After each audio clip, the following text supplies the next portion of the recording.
Hi folks, Dave, the Honest Audiophile, and today we're going to take a look at the KZ Dawn, the 7 Hz HBB Elua, and the Tripowin OdiBi Vivace. And these are my Honest Audiophile impressions. I want to thank Linsoul for providing the Vivace and the Elua for review, and I want to thank KZ for sending over the Dawn. You all rock. All right, so the KZ Dawn, this will set you back roughly somewhere around $15 to $20, depending on if you buy the variant with an inline microphone, and some of the colors are a little bit more expensive. So depends on which one you have, but the one that was sent over to me is $15. And it has a 10 millimeter dynamic, 23 ohms of impedance, and 108 decibels of sensitivity, and a frequency response range of 20 hertz to 40 kilohertz. The Tripowin OdiBi Vivace, this will set you back $30, and it has a 10 millimeter titanium coated PET dynamic, 18 ohms of impedance, 106 decibels of sensitivity, and a frequency response range of 10 hertz to 28 kilohertz. And then the 7 hertz HBB Elua, I'm not exactly sure how to pronounce these names. This has a dual 10 millimeter and 8 millimeter liquid crystal polymer, or LCP dynamics, 18 ohms of impedance, 107 decibels of sensitivity, and a frequency response range of 10 hertz to 20 kilohertz. Now, all three of them really don't offer much as far as unboxing experience. You're pretty much just going to take off the sleeve, or in the case of the KZ, just open up the box and everything's going to be right there. The most flashy one of them all is the HBB Elua, and that really isn't anything spectacular. So I'm not even going to bother to show you what the insides of the boxes look like. The accessories that you get, you only get tips plus your cable and the IM. So let's start with the KZ Dawn. Now, as mentioned, this is $15. You can get it various options in colors with an inline mic or non. We have the non-mic'd wire, and you get small, medium, and large KZ Starline tips. That's the only accessory you get. Here is what the KZ Dawn looks like, and it does have a cable that's a little bit tangly. All right, so here you go. Here's the Dawn. Got a little bit of branding on the shells. Transparent. This is the smoke black version. As you can see there, you can see the big driver in there. Somewhat of an aggressive angle for the nozzle. Decent length on it. They're a little bit on the thick side, not too bad. Pretty average shape. The cable is permanent. It does stay attached. You cannot detach the cable. And another interesting thing about this is that, come on, there we go. Cables have no ear hooks. They are loose, and I actually kind of like this. So the cables are a little bit rubbery, but they're not terrible. This isn't the worst cable that I've gotten from KZ, believe it or not. It works, and I don't mind it at all. Terminates into a 3.5. The lightweight shells fit quite well. So going in, you just wrap your cable around your ear. I hook them behind my eyeglasses just to kind of help to hold that cable in place a little bit better.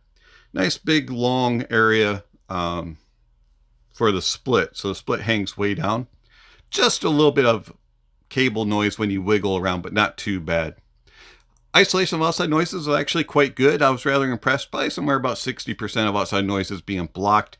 They do a pretty good job of around the house muffling things. The only real things that were able to be heard when music wasn't playing was really loud stuff, vacuum cleaners, carpet cleaner, and coffee grinders. Pretty much everything else was kind of either muffled or you just didn't really hear it at all. Around the neighborhood, loud vehicles, buses, UPS, DHL, those type of things, I was able to hear a little bit more. They were a little more muffled. Carrying on conversation with people was kind of difficult. Definitely had to pop them out of my ears if the person didn't talk really loud. And I'm a terrible lip reader, so these definitely had to pop out. Comfort-wise, I can wear them fairly long, several hours without any issues, and they were quite comfortable. Overall, not bad for a $15 IEM. Build-wise, they don't feel cheap, but they feel like pretty typical KZ quality. And then you have the 7 Hertz Elua, and you do get a few more tips from them. I think there's 6 different pairs. And I found that the pink ones fit me the best and were the most comfortable. The Elua is a little bit different of a shape, kind of more like I guess that's an oval type shape. You got some branding on the shells. There are a little bit of fingerprint magnets. Clear on the backside. You can see those drivers inside there.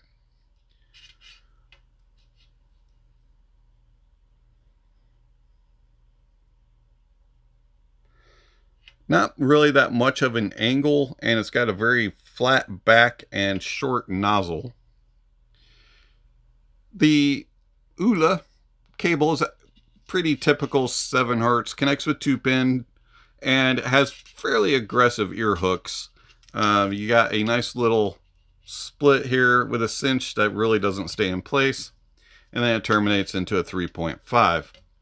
Overall, they feel well built, and they look nice with the little faceplates on them. Isolation and comfort. Now this is going to be the IEM that doesn't quite fit me as well. It's okay when it comes to comfort, about an hour or so, and they start to get uncomfortable with that odd shape and that short nozzle and really not much of an angle. I don't find them to be extremely comfortable. And also they don't really stay in my ears very well. I'm always kind of fidgeting around with them to get them to stay in place. Different tips did help a little bit, but I found that these pink ones held them the best in place. Isolation of outside noises isn't as good as the KZ Dawn. I find it somewhere about 50% of outside noises being blocked.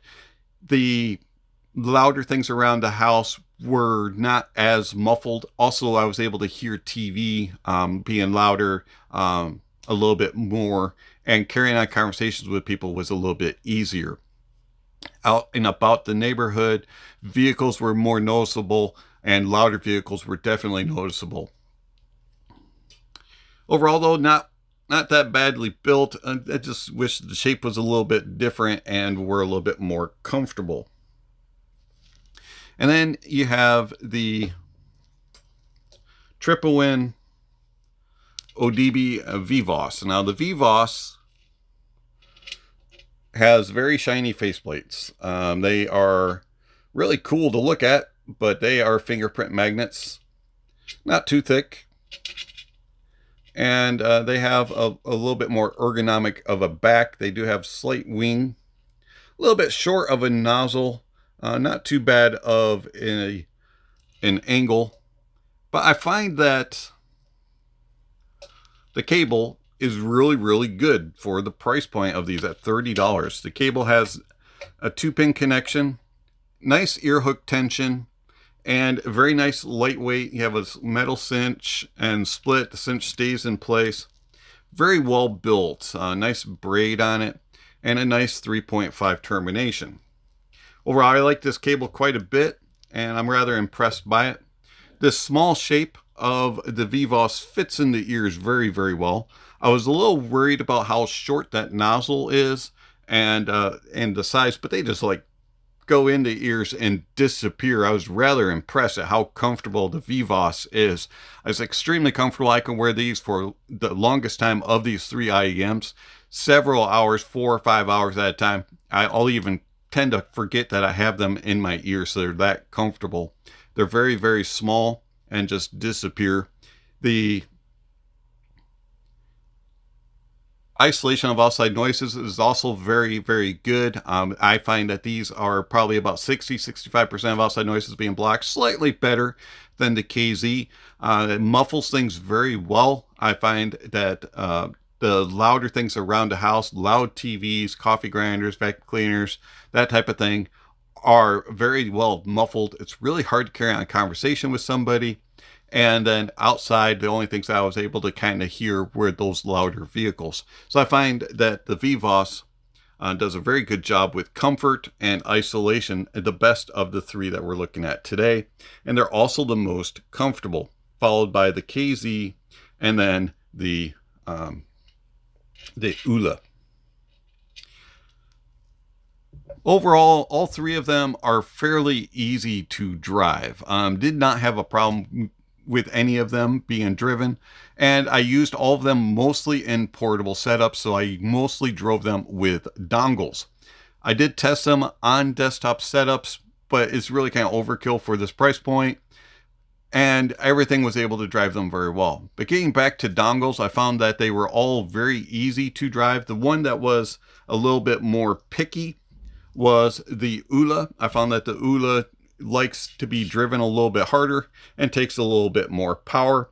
But overall, all three of them can be driven by pretty much any dongle. The Elua responding to a little bit more power, like the other two don't need that as much. And then, how do they sound? So we'll start with the KZ Dawn. Now the KZ Dawn has a big bass. It's a little bit boomy in the mid and upper bass regions, but it's got this fun factor to it. It has nice impact, punch, and slam. And even though it gets a little bit bloated and a little bit boomy at times and can sound a little bit sluggish, especially on more bass heavy prominent tracks, it has this fun factor and it's very engaging. It has slightly mid-forward mids, and it is fairly decently controlled in the treble. It has okay extension. Overall, I find that the bass, the mids, and the treble play well together, and it's a fairly cohesive sound for being a V-shaped signature. I don't find that it is really being too overly aggressive in any of the three areas, the bass, the mids, and the treble, even though the bass is somewhat dominant, especially in the mid bass and upper bass regions. But I find that overall it's a very fun and engaging listen, and it was pleasurable to listen to. It didn't have any real peaks that were standing out and like saying, "Whoa, look out here, these are treble monsters," or this mid is way too forward. It was fairly well controlled throughout. The stage is okay. It's about average for width, especially for this price point. It's not anything expansively wide, but it's not also super close and intimate. I find that there's enough room and enough air in there to allow things to move around the stage. It does okay with imaging. It's not three blob, right, center, left, but it's not really a smooth transition either. It does okay with defining, okay, that's on the right side, that's on the left side, and it's moving and going across, but it's not a smooth transition. It's kind of herky-jerky as it goes across. It does get confused in depth and layering, especially on more complex and bass-heavy type of tracks. It'll meld things together and kind of make it all into a little bit of one notish in the bass on really heavy-hitting bass tracks. Tone and timbre is pretty natural sounding. It's not the most natural sounding and accurate, but it's not off-putting either. Instruments, you can differentiate between them. It's a little bit hard and difficult sometimes to tell differences between instruments within a family. So woodwinds can tend to maybe sound a little the same, strings the same thing. But you can tell the difference between what's a brass instrument, a woodwind, or a string instrument. Detail retrieval is okay. It's not, we're talking about a $15 IEM here, and it does a good job. It didn't leave me wishing for more, but it didn't blow my mind and go, oh, wow, I didn't know a $15 IEM could do this. But it's an okay amount of detail retrieval, and resolution is adequate. It's not it's not the diamond in the rough type of resolution, but it's not something that's terrible either. It's adequate, and I was pleasantly surprised at how competent the little KZ Dawn for $15 was. And it was something that I could find myself listening to while I'm out and about and not really paying attention and being nitpicky. Moving on to the 7 Hertz HBB Elua. Now the Elua also has a big excessive bass, especially on sub bass regions, and the mid and upper bass are very thick, and unfortunately at times they sound kind of slow and sluggish.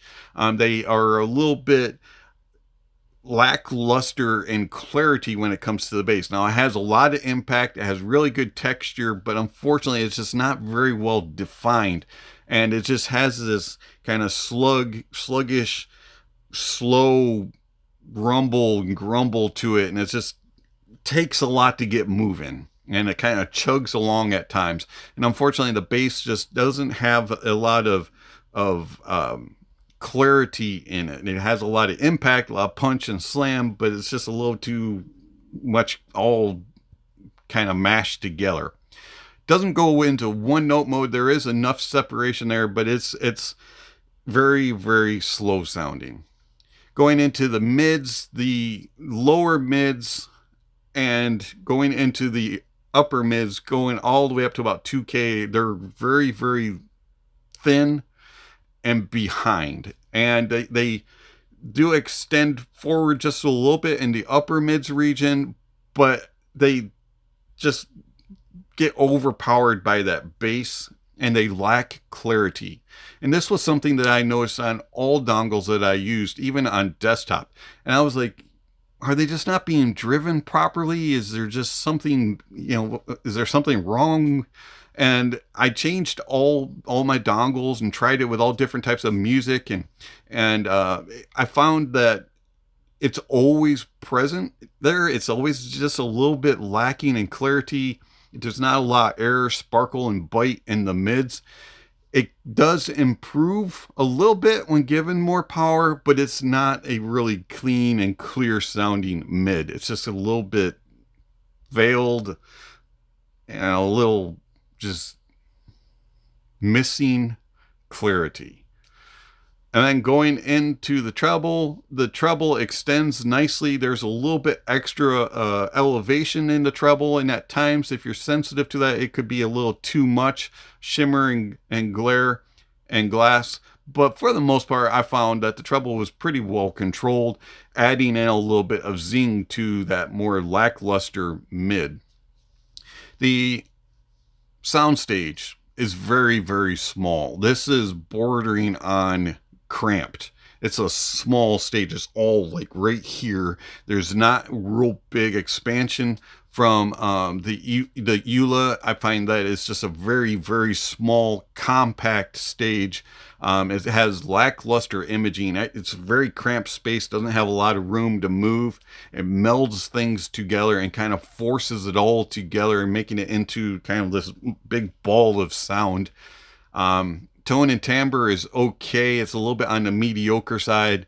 For the price point, I would have expected a little bit more naturalism, but it's not really that well defined in tone and timbre.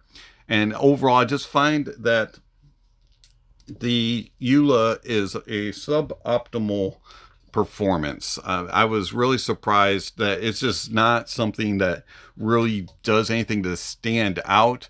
It's just kind of going through the motions and just being warm and overly bassy, and doesn't have a lot of other things to kind of overcome that slower, sluggish bass.